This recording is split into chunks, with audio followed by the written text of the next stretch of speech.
ഇന്ത്യയുടെ പരമോന്നത കോടതിയുടെ വിധിയെ അംഗീകരിക്കുന്നു.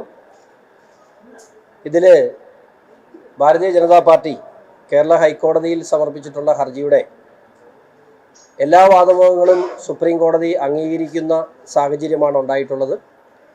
ഇന്ന് കഴിഞ്ഞ ഓർഡറിൽ ബഹുമാനപ്പെട്ട ഹൈക്കോടതിയുടെ ഉത്തരവിൽ 6ാമത്തെ പാരഗ്രാഫിൽ the board shall for the time being function under the supervision of joint secretary എന്ന ആ ഒരു സെന്റൻസ് മാത്രമാണ് ബഹുമാനപ്പെട്ട ഹൈക്കോടതി ഇടപെട്ടിട്ടുള്ളത്. നമസ്കാരം, ഭാരത് ലൈവിലേക്ക് സ്വാഗതം. നമസ്കാരം. എന്തായാലും ബി ജെ പിയുടെ സംസ്ഥാന ഉപാധ്യക്ഷൻ, ബി ജെ പിയുടെ മറ്റ് ഭാരവാഹികളൊന്നും ഈ ലൈംലൈറ്റിലേക്ക് വരാൻ അധികം താല്പര്യമില്ലാത്തവരാണെങ്കിലും സംസ്ഥാന ഉപാധ്യക്ഷൻ അഡ്വക്കേറ്റ് ഷോൺ ജോർജ്, പി സി ജോർജിൻ്റെ മകൻ, അച്ഛൻ്റെ മകനാണെന്ന് തെളിയിച്ചിട്ടുണ്ട്. കഴിവുള്ള അഭിഭാഷകനാണെന്ന് വീണ്ടും തെളിയിക്കുന്നു. നല്ലൊരു ജനസേവകനാണെന്ന് തെളിയിക്കുന്നു. കാരണം വേറെ ഒന്നുമില്ല, നമ്മുടെ വഖഫ് ബോർഡിനെ അടിച്ച് ഒതുക്കി 4ആയി മടക്കി സുപ്രീം കോടതിയെ കൊണ്ട് കൈ കൊടുത്തു. അതെ, ഇനി സുപ്രീം കോടതിക്ക് അപ്പുറം വഖഫ് ബോർഡ്, കേരള വഖഫ് ബോർഡിന് പോകാൻ വേറൊരിടവും ഇല്ല. ഇനി ഡിവിഷൻ ബെഞ്ച് ഉണ്ടാകാം, പക്ഷേ ഇതിപ്പോ വന്നിരിക്കുന്നത് നമ്മുടെ ഹൈക്കോടതിയിൽ ഒരു വിധി വന്നു. അതെ, അതായത് ഈ വഖഫ് ബോർഡിൽ 2 അമുസ്ലിം അംഗങ്ങളെ നിയമിക്കണം എന്നുള്ളത് ചെയ്യാതിരുന്നതിനെ തുടർന്ന് ഷോൺ ജോർജ് കോടതിയെ സമീപിച്ചു. ഷോൺ ജോർജ് മാത്രമല്ല, വേറെ 3 പേരും കോടതിയെ സമീപിച്ചിട്ടുണ്ട്. അവർ വ്യത്യസ്തമായ കാരണങ്ങളാണ് പറഞ്ഞിരിക്കുന്നത്, ഈ 2 വിഷയങ്ങളല്ല. അപ്പോൾ ഈ നിലവിലെ വഖഫ് ബോർഡ്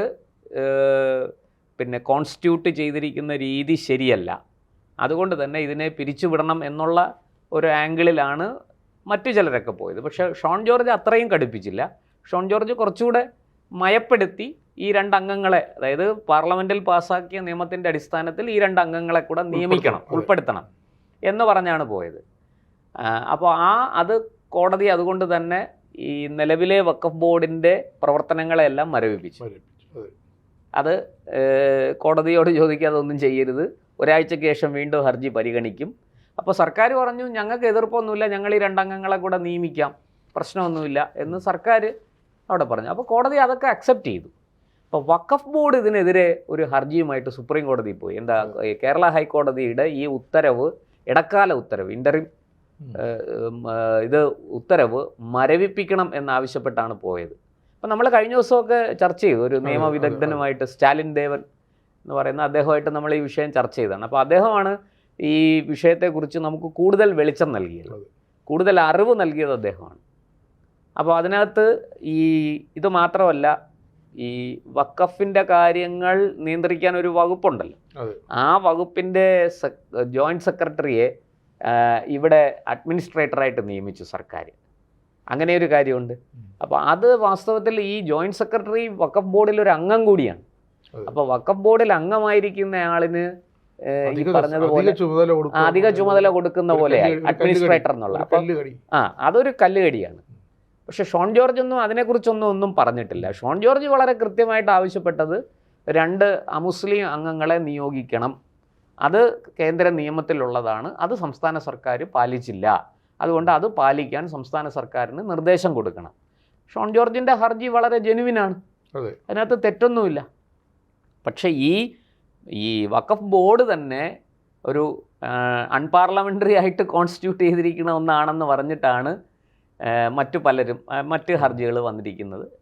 അപ്പോൾ അതിൽ നമ്മുടെ ഈ സ്റ്റാലിൻ ദേവൻ സാറും ഒരു ഹർജി കൊടുത്തിരുന്നു. അപ്പോൾ അദ്ദേഹത്തിൻ്റെ ആവശ്യം ഇതാണ്, ഇത് ശരിയല്ല, ഇതിൻ്റെ കാര്യങ്ങൾ പൂർണ്ണമായിട്ടും ഇങ്ങനെയല്ല ചെയ്യേണ്ടത്, നടപടിക്രമങ്ങൾ പൂർണ്ണമായിട്ടും പാലിച്ചിട്ടില്ല എന്നൊക്കെ പറഞ്ഞാണ് അദ്ദേഹം പോയത്. എന്തായാലും അവിടെ ഈ ഷോൺ ജോർജിൻ്റെ ഹർജിയെ മാത്രം ചലഞ്ച് ചെയ്തുകൊണ്ടാണ് വഖഫ് ബോർഡ് പോയത്. അപ്പോൾ വഖഫ് ബോർഡ് വിചാരിച്ചത് എന്താണെന്ന് വെച്ചാൽ, ഈ കേരള ഹൈക്കോടതി വിധിയുടെ പുറത്ത് അതിനെ സ്റ്റേയോ അതിനെ റദ്ദാക്കുകയോ സുപ്രീം കോടതി ചെയ്യും എന്ന് പറഞ്ഞാണ്. പക്ഷേ അവിടെ എന്ത് പറ്റി, ഈ മറ്റ് ഹർജിക്കാരും എല്ലാം ഈ കേസിൽ കയറി തടസ്സ ഹർജി കൊടുത്തുകൊണ്ട് ഞങ്ങളുടെ ഭാഗം കൂടെ കേൾക്കാതെ ഇതിൽ ഏകപക്ഷീയമായിട്ട് പറയരുതെന്നുള്ളൊരു രീതിയിൽ കോടതിയെ സമീപിച്ചു. സുപ്രീം കോടതിയിൽ ഇവരുടെ അഡ്വക്കേറ്റുമാരും ഇവരുടെ ആവശ്യങ്ങളും പറഞ്ഞു. ഷോൺ ജോർജും തടസ്സ ഹർജി കൊടുത്തിരുന്നു. ഇതെല്ലാം കൂടെ വന്നപ്പോൾ സുപ്രീം കോടതി ഇതിനകത്ത് പരിശോധിച്ചപ്പോൾ ഇതിനകത്ത് ഒരേ ഒരു കാര്യമാണ് നിയമത്തിൽ പറഞ്ഞിരിക്കാത്ത രീതിയിൽ, നിയമത്തിൽ പറഞ്ഞിട്ടുള്ളത് ഇതല്ല, അപ്പം അങ്ങനെ നിയമത്തിൽ പറഞ്ഞിരിക്കാത്ത രീതിയിൽ നടന്നിരിക്കുന്ന ഒരു കാര്യമേ ഉള്ളൂ. അത് ഈ ജോയിൻറ്റ് സെക്രട്ടറിയെ, അംഗമാക്കേണ്ട ജോയിൻറ്റ് സെക്രട്ടറിക്ക് അഡ്മിനിസ്ട്രേറ്റീവ് ചുമതല കൂടെ കൊടുത്തു. അപ്പോൾ കോടതി പറഞ്ഞ അതിനെ അങ്ങ് ഒഴിവാക്കാം, അദ്ദേഹം അംഗമായിട്ട് തുടരട്ടെ, അഡ്മിനിസ്ട്രേഷൻ്റെ കാര്യത്തിൽ അദ്ദേഹത്തിന് ഇടപെടാൻ അല്ല, അതിൻ്റെ ഭരണപരമായ കാര്യങ്ങളൊന്നും അദ്ദേഹം കൈകടത്തണ്ട, അദ്ദേഹം അംഗമായിരുന്നോട്ടെ. പക്ഷേ ഹൈക്കോടതിയുടെ വിധി സ്റ്റേ ചെയ്തില്ല.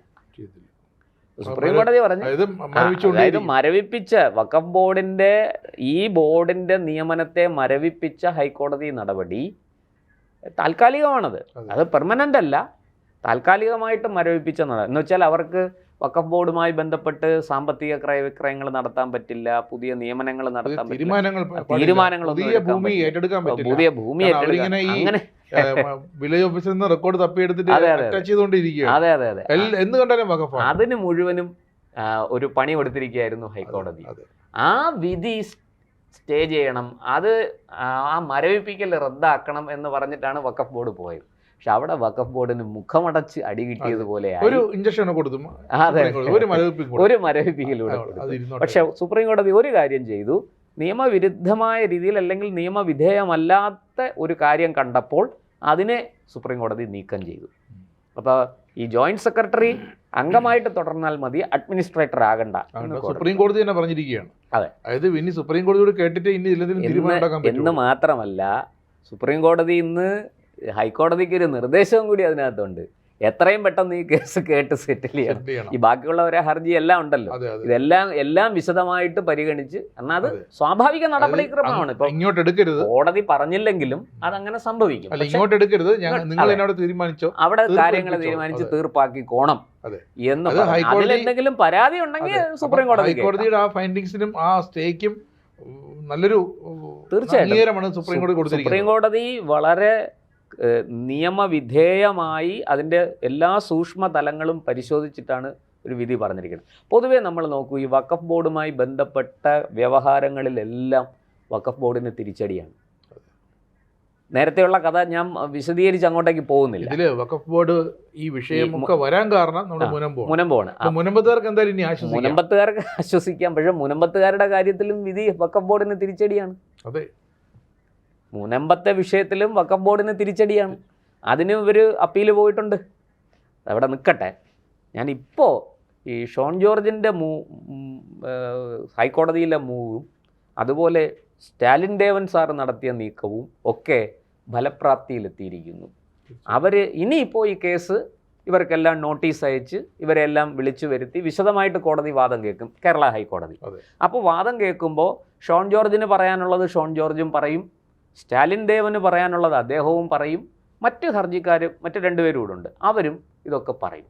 അവരുടെ ഭാഗങ്ങളെല്ലാം പറഞ്ഞ് ഇതെല്ലാം കേൾക്കുമ്പോൾ ഇത് ഭരണഘടനാപരമായി തന്നെയാണോ ഈ കാര്യങ്ങൾ പോയിരിക്കുന്നത്, പാർലമെൻറ്റ് പാസ്സാക്കിയിരിക്കുന്ന നിയമത്തിന് വിധേയമായിട്ട് തന്നെയാണോ പോയിരിക്കുന്നത് എന്ന് കോടതിക്ക് കൃത്യമായിട്ട് നിർണ്ണയിക്കാൻ പറ്റും. തീർച്ചയായിട്ടും. അപ്പോൾ എൻ്റെ ഒരു വിലയിരുത്തലിൽ വഖഫ് ബോർഡിന് തിരിച്ചടിയാണ്. ഇത് ഹൈക്കോടതിയിൽ നിന്ന് വഖഫ് ബോർഡിന് അനുകൂലമായൊരു വിധി ഈ കാര്യത്തിൽ വരില്ല. രണ്ട് കാര്യങ്ങളുണ്ട്. ഒന്ന്, ഷോൺ ജോർജ് പറഞ്ഞതുപോലെ 2 അംഗങ്ങളെ നിയമിക്കണം, അത് സർക്കാർ നിയമിച്ച ആ പ്രശ്നം അങ്ങ് തീരും. പക്ഷേ സ്റ്റാലിൻ ദേവൻ അടക്കമുള്ള ആൾക്കാർ ചൂണ്ടിക്കാണിക്കുന്ന വിഷയങ്ങൾ കുറെ കൂടെ ഗൗരവമുള്ളതാണ്. അവിടെ അത് നേരത്തെ പറഞ്ഞതുപോലെ ഈ ബോർഡ് തന്നെ ഒരു അൺകോൺസ്റ്റിറ്റ്യൂഷണൽ ആണ് എന്നുള്ളത് ഹൈക്കോടതി കണ്ടെത്തിയാൽ എന്ത് സംഭവിക്കും?